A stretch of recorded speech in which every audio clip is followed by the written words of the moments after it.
आंब्याचा सीझन संपायच्या आधी ही रेसिपी नक्की ट्राय करा. तर आज मी बनवत आहे मस्त अशी आंब्याच्या चवीची खीर आणि सोबत पुऱ्या तळणार आहे. तर ही जी आंब्याची खीर आहे किंवा मँगो फिरणी पण तुम्ही याला म्हणू शकता. आणि हो, ही जी आंब्याची खीर आहे ती करायला अगदी सोपी आहे, झटपट तयार होते. आणि सध्या सगळीकडे पाहुणे आलेले आहे किंवा आपण पण बाहेरगावी जातो.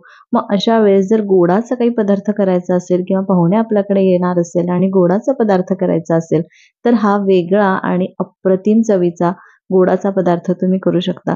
तर एकदा ही आंब्याची खीर नक्की ट्राय करा. आणि हो, आता आंब्याचा सीझन संपतच आलेला आहे, तर त्याच्या आधी ही खीर तर झालीच पाहिजे. चला तर सुरुवात करूया. हॅलो, नमस्कार. मी सोनल, मेजवानी बाय सोनलमध्ये तुमचं खूप खूप मनापासून स्वागत करते. आणि आजच्या आपल्या या मस्त अशा आंब्याच्या खीर किंवा मँगो फिरणीला सुरुवात करूया. तर खीर करण्यासाठी जसं आपल्याला तांदूळ लागणार आहे, तर आपण तांदूळ घेऊन घेऊ. मी इथे पाव कप तांदूळ घेतलेले आहे. तुम्ही तांदूळ कुठलाही घेऊ शकता, बारीक कुठलाही HMT म्हणा किंवा कोलम म्हणा, म्हणजे बारीक कुठलाही तांदूळ चालतो किंवा तुम्ही बासमती राईस वापरला तरीही चालेल. फक्त इंद्रायणी वगैरेचे जे चिकट होतात ना, ते तांदूळ घेऊ नका, म्हणजे आपली खीर पण अशी चिकट होणार नाही. त्यानंतर मी याला स्वच्छ धुवून घेतलं. 2 ते 3 वेळा आपण धुवून घेऊ. हे बघा, तांदूळ छान धुवून झाले आहे. एका कढईमध्ये मी 1 चमचा तूप घेतलं आणि त्यामध्ये हे धुतलेले तांदूळ घालायचे. हे जे तांदूळ आहे त्यातलं सगळं पाणी मी काढून घेतलेलं आहे. आणि आता हे या तुपामध्ये मस्त 5 ते 6 मिनिटं किंवा अगदी लाईट गोल्डन रंग येतपर्यंत हे तांदूळ भाजून घेऊ. हे बघा, 5 मिनिटं मी हे तांदूळ छान भाजून घेतले. यातलं पाणी सगळं सुकून गेलं आणि तांदूळ या तुपामध्ये चांगला भाजला गेलेला आहे, तुम्ही बघू शकता. तर मी इथे 5 ते 6 मिनिटं हे तांदूळ भाजून घेतले. आता याला काढून घेऊ आणि थंड करू. तर मला थोडा वेळ होता, तर मी या कढईमध्येच हे ठेवलं आणि याला 10-15 मिनिटं चांगलं थंड करून घेतलं. तांदूळ थंड झाल्यानंतर मी याला मिक्सरच्या पॉटमध्ये घालते आणि याची बारीक अशी पावडर तयार करून घेते. तर हे बघा, ते सगळा तांदूळ हा मिक्सरच्या पॉटमध्ये घालून घेतला आणि मी याला परत 1-2 मिनिटं फिरवून घेतलं. हे जे तांदूळ आहे ना, हे चांगले बारीक झाले पाहिजे, कारण जर थोडे जाड राहिले तर खीर जी आहे आपली ती थोडीशी जाड किंवा घट्ट होते. तर असे आपल्याला तांदळाचे दाणे त्यामध्ये लागले नाही पाहिजे. पूर्ण दाणे अगदी छान बारीक करून घ्यायचे आहेत. मी परत थोडं फिरवून घेतलं. त्यानंतर ही जी कढई आहे, ज्यामध्ये आपण हे तांदूळ भाजून घेतले, त्यामध्येच मी 1 लिटर दूध घेतलं. सुरुवातीला मी पाऊण लिटर घेतलं होतं. त्यानंतर जसं आपल्याला लागेल तसं आपण ॲड करू शकतो. तर इथे मी पाव वाटी तांदूळ घेतले. त्याला 1 लिटर दूध मला इथे लागलेलं आहे. हे अगदी योग्य प्रमाण आहे. अगदी मस्त अशी परफेक्ट आपली खीर तयार होते. खूप घट्ट होत नाही किंवा खूप पातळ होत नाही. तर इथेही आपल्याला काळजी घ्यायची आहे किंवा तुम्हाला कशी खीर आवडते त्या पद्धतीने तुम्ही दुधाचं प्रमाण कमी जास्त पण करू शकता.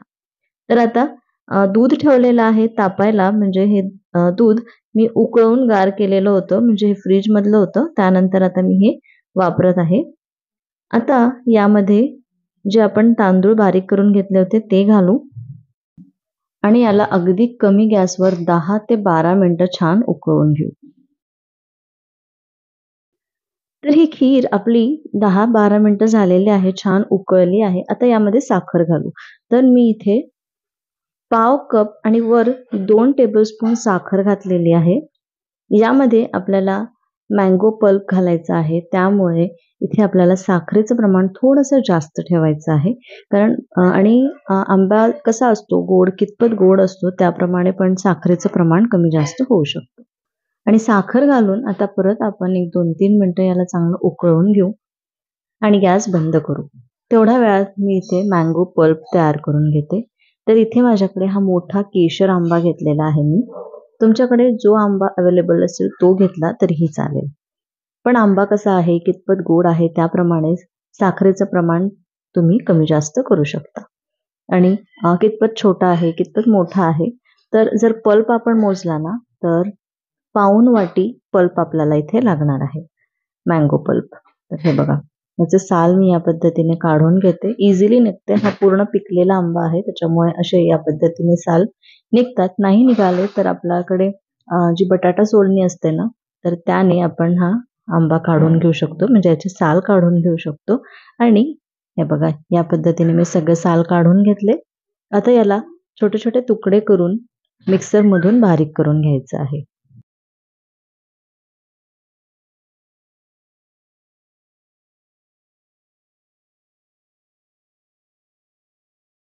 आता या मँगोचे किंवा आंब्याचे छोटे तुकडे करून झाल्यानंतर याला आपण मिक्सरमध्ये काढून घेऊ.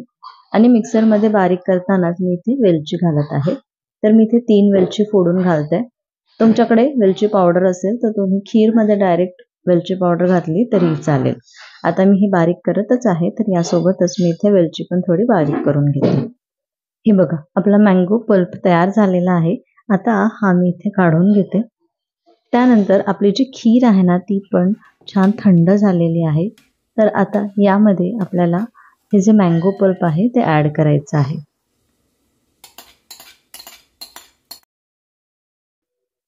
हे बघा, या पद्धतीने हे छान मिक्स करून घेऊ.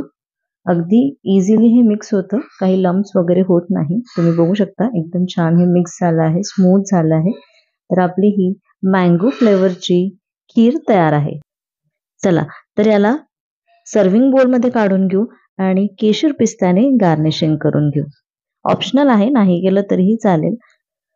पण जर असेल तर जरूर घाला, कारण केशरचा खूप छान फ्लेवर या खीरमध्ये उतरतो. तर हे बघा, आपली ही मँगो फ्लेवरची आणि अप्रतिम चवीची खीर तयार आहे. मँगो खीर किंवा मँगो फिरनी, आंब्याची खीर, तुम्ही याला काहीही म्हणू शकता. पण एकदा नक्की ट्राय करा. आता मी यासोबत खाण्यासाठी पुऱ्या केलेल्या आहे. तुम्ही हा पदार्थ गोडाचा पदार्थ म्हणून ताटामध्ये संपूर्ण स्वयंपाकासोबत पण करू शकता. आज मी फक्त पुरी आणि खीरचा बेत केलेला आहे. ज्याप्रमाणे आपण नेहमी पुऱ्या करतो त्याच पद्धतीने करायच्या आहे. मी पुऱ्या करताना गव्हाचं पीठ आणि थोडासा रवा त्यामध्ये ॲड करते, म्हणजे पुरी बराच वेळपर्यंत छान क्रिस्पी राहते. आणि त्यामध्ये मीठ घालायचं, थोडंसं तेल घालायचं आणि छान घट्ट असं मळून घ्यायचं आणि या पद्धतीने पुऱ्या करून घेते. हे बघा, मस्त टम्म आपली ही पुरी फुगलेली आहे आणि रवा घातल्यामुळे बराच वेळपर्यंत ही पुरी अशीच फुगून राहते. तर हे बघा, या पद्धतीनेच मी सगळ्या पुऱ्या तळून घेतल्या. हे बघा, पुरीला पण किती सुंदर रंग आलेला आहे. तर आपला हा खीर, मँगो खीर आणि पुरीचा बेत तयार आहे. तर नक्की ट्राय करा आणि जर व्हिडिओ आवडला असेल तर एक लाईक करा, जास्तीत जास्त शेअर करा आणि अजूनपर्यंत चॅनलला सबस्क्राईब केलं नसेल तर प्लीज सबस्क्राईब करा. ही जी मँगो खीर आहे ना, इतकी अप्रतिम होते, इतकी मस्त लागते. नेहमीच्या खीरपेक्षा पण खूप छान लागते. जर मँगो सीझन असेल, आंब्याचा सीझन असेल आणि अशा वेळेस जर काही नवीन पदार्थ आंब्याचे करायचा प्रयत्न करत असाल किंवा शोधत असाल, तर ही रेसिपी तुमच्या नक्कीच कामी येणार. तर एकदा नक्की ट्राय करा आणि हां, मला कमेंट करायला विसरू नका की तुम्हाला ही रेसिपी कशी वाटली. चला, तर पुन्हा भेटूया अशाच एका मस्त रेसिपीसोबत. तोपर्यंत बाय बाय.